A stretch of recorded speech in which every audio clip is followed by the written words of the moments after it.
Hello, welcome to chapter 3 now. We are going to be focusing today on understanding gender, but then also continuing our conversation about understanding culture. And so, thinking about that, this is what our chapter is going to focus on. And I want to think about the importance of trying to understand, what does gender mean? What does sex mean? What does gender identity really entail?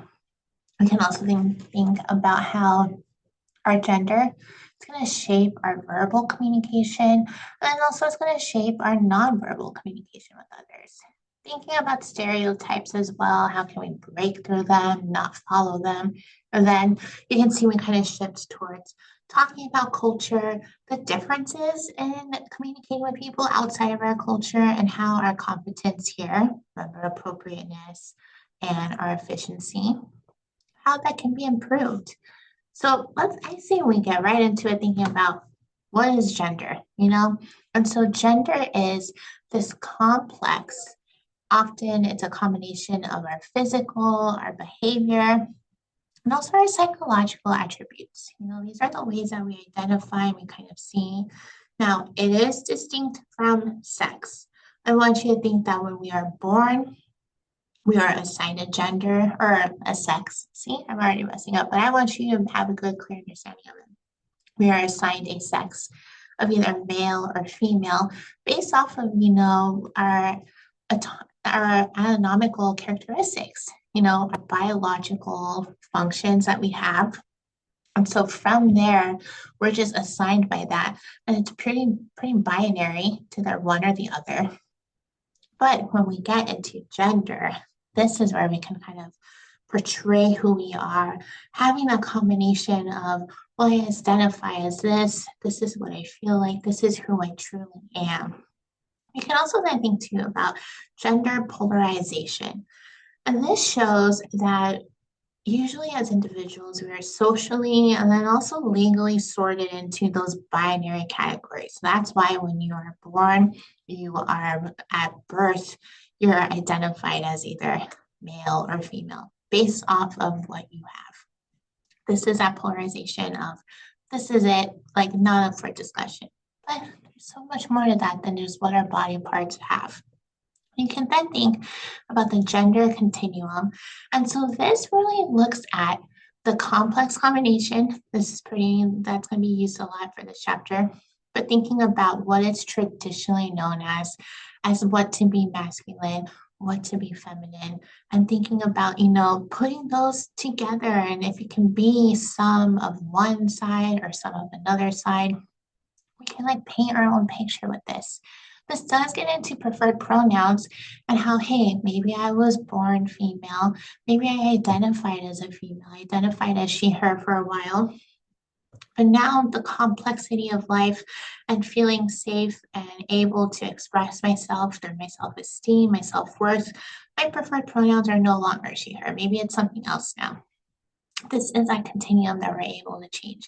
These are all reflected, though, in our language. They're reflected in the way that we talk about ourselves, the way others talk to us, then how we can kind of understand the world for what it is.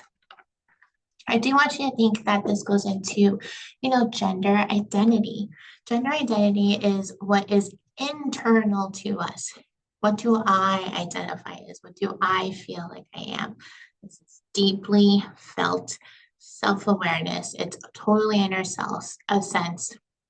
So you can see these connections we're going to make from the self-esteem, self-concept, self-awareness into our identity. I do want to bring up two important genders. And we have transgender, which this is a self-label that's going to be different than the one that they were assigned to at birth. So your book uses an example from a TV show on TLC, and it's called I Am Jazz.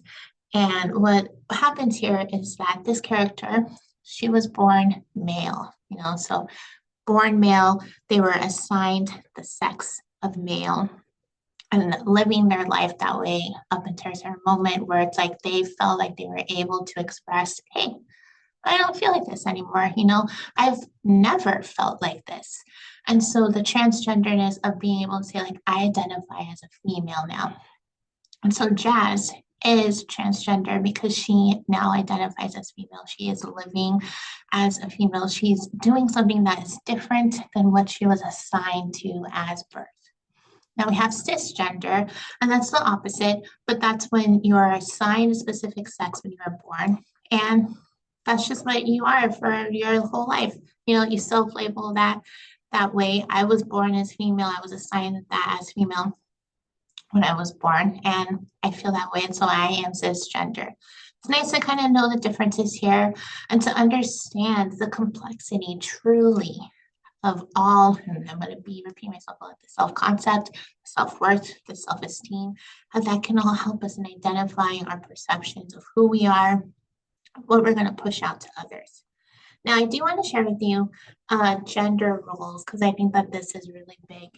And these are the shared societal expectations of thinking, what is society pushing on and how we should behave ourselves, how we should conduct ourselves, how our behavior should be appropriate based off of if you're a girl or a boy. Now, I do want to recognize that we're only talking here about two different genders, and there's much more out there. Your book, though, for this section really focuses on girl, boy. It really focuses on pink, blue. You know what I'm saying? And so we learn these norms through our society. If you go to Target or any kind of store and you see an aisle that says like girls' toys, what's it gonna be mostly? It's gonna be dolls, it's gonna be Barbies, it's gonna be an easy bake oven, it's going to be, stuffed animals. Next row over, next aisle over, it says boys' toys. What's gonna be there? It's gonna be cars, it's gonna be Legos, it might even be video games. And so we're already pushing on these norms of what girls and boys should be playing with, should be focusing on, right? And so I like to think about all these different examples. First off, we have gender reveal parties. Hopefully you've seen these before. Your book says that there's over like 500,000 different videos, and I bet there are way more than that now, showing these gender reveal parties. People with their cakes, and then they like cut it to see if it's pink or blue. And then now all of a sudden, everything they can buy will either be pink or blue. It'll either be dolls, it'll either be cars.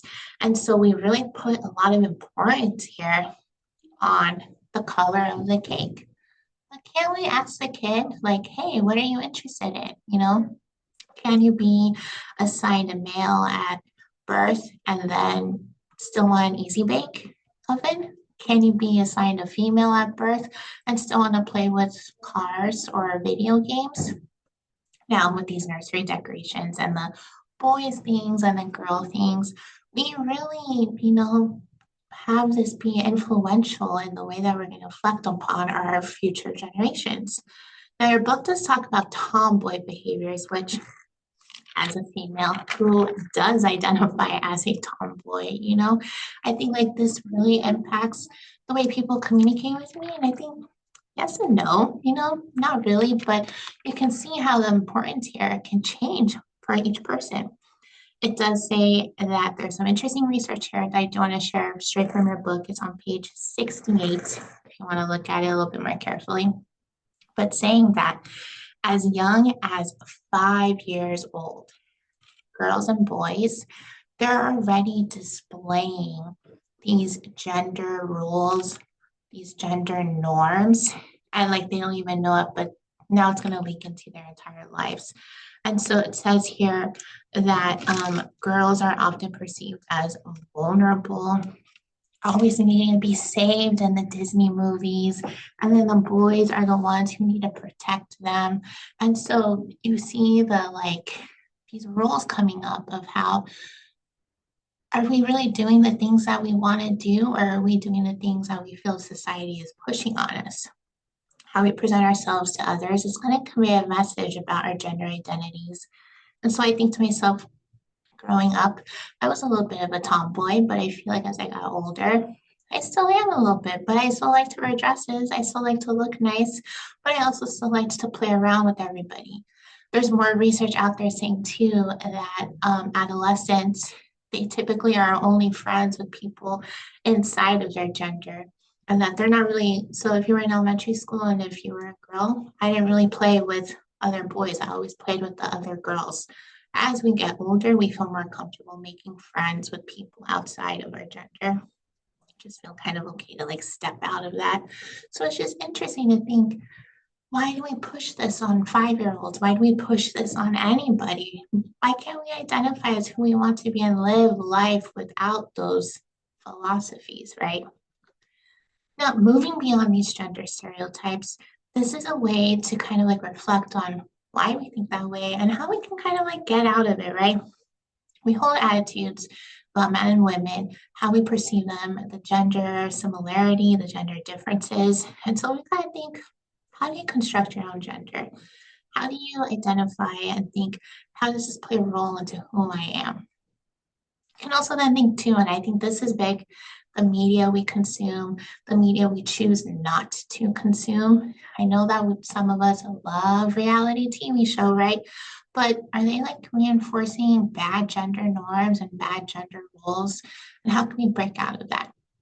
I know I recently saw The Secret Lives of Mormon Wives, and they are into a lot of saying how these women, these mothers, their gender roles of like trying to, have families, be the mothers, all of that. But then they're also on TikTok. They're also making these videos. They're also supporting their family. And some of them, their husbands are going back to school. Some of them are not working or they're doing their own passion projects in a sense. So these women are actually supporting their family while taking care of their family. You see how that gender role is like, that's different. And so I'm not saying it's nice to consume Secret Lives of Mormon Wives, but it's nice to see this outside view of it. Now, there's a lot of like discussion in that show about gender roles, and it does get into religion and thinking about what they feel like they should do, right? You can also reflect on the words you use.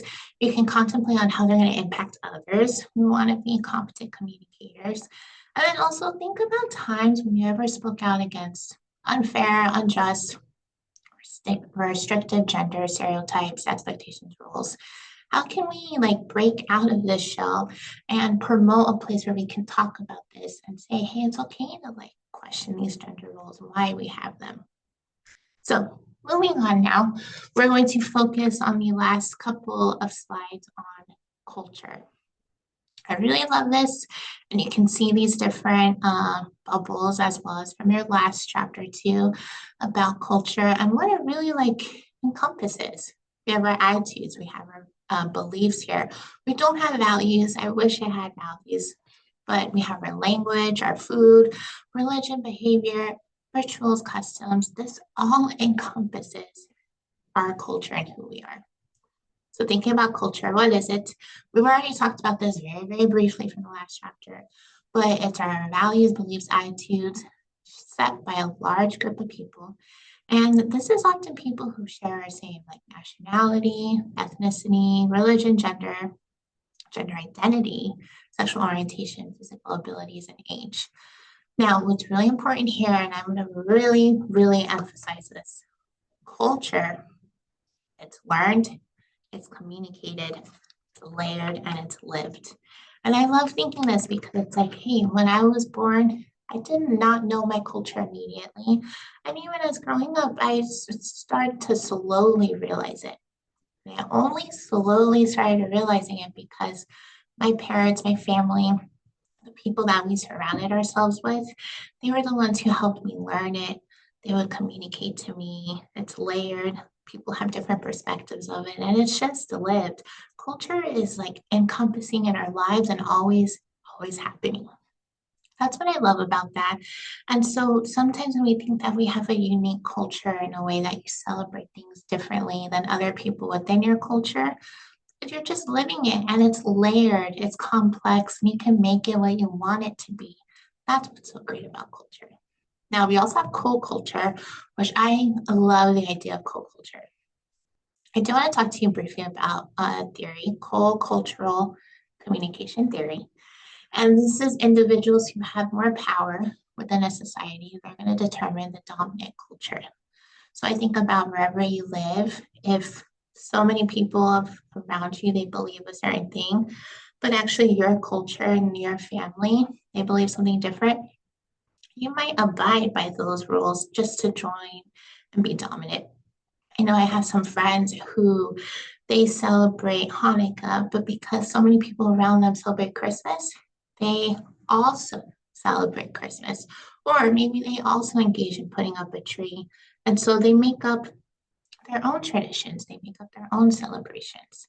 You can think about how the United States, that's a real dominant culture of, celebrating Christmas, of doing things a specific way. You can think about the specific populations here that dominate everything and how co-cultures, co-cultural communication theory, we kind of view as who has more power, how do we adapt, how do we not adapt. I often think about different cities. I'm from San Diego, but now I'm here living in Scottsdale, and I see that there's like little Italy areas. And so thinking how that is a co-culture within, Scottsdale, within Phoenix, within Arizona, how this little Italy, they're able to celebrate this specific culture, but within the dominant culture of, America. Now, co-cultures these are going to be members of a society who their language, values, lifestyles, even physical appearance is going to differ from what's around them, what's going on. And so a lot of times people from underrepresented groups, when they're going to interact with people from dominant groups, this is co-cultural communication. So my pictures here, they do have a purpose. And so I want you to think about co-cultures starting on the bottom. Here at Scottsdale Community College, we are our own co-culture of community college. We walk around and we can talk about arty. And so sharing that language, we know that we're talking about the mascot. But maybe someone who is not part of SCC, they might not know what we're talking about. They might not understand Canvas or our, campus or things like that. So our co-culture of being artichokes, that's very, nice. And that's ours. I told you I'm from San Diego. I think that surfing is a co-culture.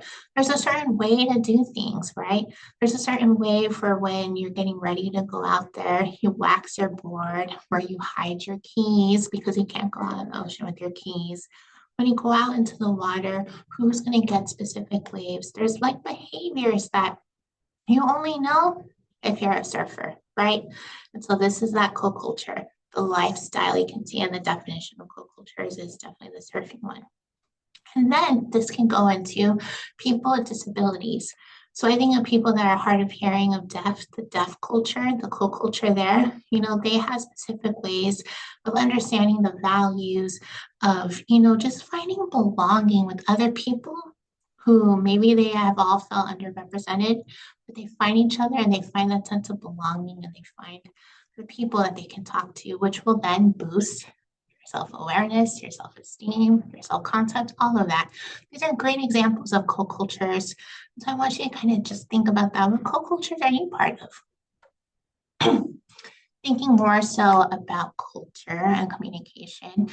Now, we have a class here called Intercultural Communication, and this is a great class to take if you're interested in learning about other cultures, just how to be competent communicators. And so this is a really huge one. This slide and the next slide are some key terms that really help us understand the foundation of intercultural communication. And we have individualistic versus collectivistic cultures. Maybe you've heard about these before, but individualistic cultures, these are people that really put a lot of importance on independence. They put a lot of importance on personal achievement. And I added this photo that I always use in my classes based off of, this is a me culture. And the word itself, it says individual. And so you think, I'm only focusing on me, my independence, my self-reliance, my personal achievements. Your book says here that the United States, Canada, New Zealand, and Sweden, these are all areas in the world that really focus on individualistic cultures. A great example is here in the United States, let's say that you grew up and you turn 18 and then all of a sudden your parents are like, you need to go to college. So you move out of your house at the age of 18, you move across the country, You live in a dorm, you're going to school, and now you have to pay for your bills. You're working on your college career. You graduate, you get a job, you're living your life. You're already independent, right? Now, when we think about collectivistic cultures, which these are people that are typically, I'm trying to see exactly where they are, Guatemala, Pakistan, Taiwan, and Japan. These people, they have an idea of a we culture. They emphasize group identity. They are really about interpersonal harmony, just the well-being of the people within their in-group, the people that they care about. They're about community, the selflessness, and the group achievements. So I think there's some cultures out there who, you don't move out at the ripe age of 18. You stay and you live at home and then you get a job and then you help provide for the family for the greater good. These families also, maybe you get engaged and you get married and then your spouse comes and they move in with you with your family because you got to all take care of one another. I think about this when I look at this chart and it's like, hey, I was born in the United States, but I did not leave home until I was in my late 20s, right? I did not leave at 18. I went to college within my hometown, so I got to stay at home. And so I didn't really experience that part of like an individualistic culture. And I was working on my personal achievements. However, when I graduated from college, I feel like it was a group achievement. I graduated and like, man, I couldn't have done this without my parents. I couldn't have done this without their support in my community. And so I do think here that we can lean towards one or the other, but sometimes our society really like pushes us into being one or the other, thinking of the norms, thinking, well, I should move out by 18. Am I weird that I don't? No, you're not at all, right? But society and the media, they make us think that. Now, still on this kind of idea is high versus low content cultures. Now, I know the photo says content, but we're focusing on context. You can see how it's right in there. So our book talks about high context, and the other people, they tend to use relatively vague language, pretty ambiguous language, and they can even use silence to convey meanings.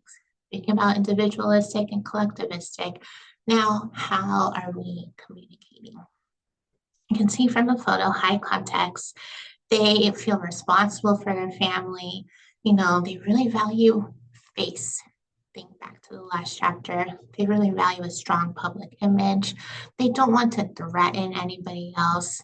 And so by using that ambiguous language, they're just kind of like, they're just chilling in a way. They want harmony. Whereas low context, you people it says people tend not to presume that others share their beliefs, attitudes, and values. Thinking we are about independence, individualism. There's no concept in face. I'm going to tell you what I think, when I think it, all of that, and that we're all responsible for ourselves. With high context, I imagine to myself, like, hey, I'm trying to be aware of what's going on. I'm trying to be kind and like, I'm not really getting into it too much. Below context, I have like no filter. I'm just going to tell you what I think it is. And I'm just about like independence. Can you see how these can link into the way we communicate with people? Maybe thinking about people different cultures than us, different ages than us. Power definitely does like have a play here as well. The last thing that I want to talk to you about is communication accommodation. So I'm telling you about individualistic, high context, low context, collectivistic cultures. I'm thinking, well, of course, you're going to talk to people outside of your culture. And it's like, how can we be kind and mindful? Communication accommodation theory, this is where that comes in. One of the most important things we can do is just adapting to other people's communication preferences. It's nice to see how they kind of communicate, how they manage things, and thinking, how can I be respectful? Maybe still believing in my values and my own culture, but I can still adapt a little bit. I have kind of a minor example here. And when I was in undergrad, I was lucky enough to go to Italy for a study abroad. And when we were there, we went to a lot of basilicas. Those are churches. And so we went to a lot of churches and it was cool. And I remember wearing like a tank top and they told us, hey, the girls with tank tops, they can't come in. You can't show your shoulders. And so, as silly as it's going to sound, they gave us tissues to put under our straps to cover our shoulders. I always imagine that walking around like I had tissues on my tank top, but I was accommodating and thinking, how can I, this is important to you, to the people of that land, their culture, that I don't show my shoulders. And yeah, of course, I'm going to accommodate. And even if I feel silly about it, it's like, no, I'm going to be respectful about it. Research shows that when we use these accommodations, we're actually going to be seen as more competent and we're going to be using appropriate and effective behaviors. People are going to like want to talk to us then. So I think that this is really, really big. You want to think about how you can be accommodating. Hopefully, when you are, other people will be with your culture and whatever is going on in your life. And then you can just enjoy communicating with one another. Great. If you have any questions, please let me know. That was the end of chapter 3, though. If you have any questions about the assignments that are going to be related to this chapter, please let me know as well. And I hope you enjoy this video aspect. If you have any concerns or anything, I want to adapt. I want to accommodate to our class to make sure that you can learn the best way possible. Hope you have a great day. I'll see you later.